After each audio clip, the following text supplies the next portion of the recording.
গরুটা কত হইব দেখো স্যার কিনে আনলাম। গরু আমরা কিনাচ্ছি আমি দাম কিবা তারপরে আন্দাজ করে কও কত হইব। কত হইব বলে 25,000 আনালে 30,000 হইব বেশি তো হে বড়া তোমার আন্দাজ আছে? গরুটা দেখছো তুমি? কম পক্ষে 45 থেকে 50,000 টাকা দাম আছে। আমি একটু চালাক মানুষ জিততে আইছি, 35,000 টাকা কিনাছি, তুমি 25,000 30,000 টাকা দাম কও। তোর বড়া তোমার আন্দাজই নাই। তার জন্য ঠিক আছে 20,000 টাকা করে 25,000 ব্যাক করে দেখ কেরা এই ছেলে এদিকে আসো। ভাই গরুটা কিনে আনলাম, আন্দাজ করো তার দামটা কত হইতারে?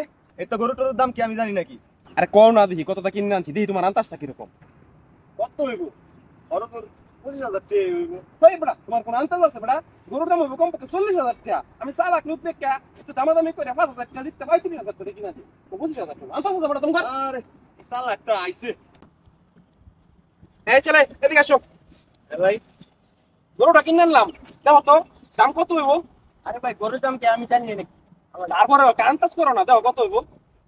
কত হইব বড় তো 25,000 টাকা হইল আসলে তুমি কেউ আন্দাজ নাই, এই গরুর দাম আবার 25,000 টাকা কম নেই। আমি চালাক লোক দেখে দামাদামি করে হেরে 35,000 টাকা কিনে আনছি। কম পক্ষে বাজারে এই গরুটার দাম আছে 40,000 টাকা, 5,000 টাকা লাভ করে আনছি আর তারা 25,000 টাকা। হেট মিয়া আমি কি ইচ্ছা করে গরুর দাম বলছি? আপনি জিজ্ঞাসা করছেন এই জন্যই বলছি। আমার গরুর দাম জিজ্ঞাসা করছেন।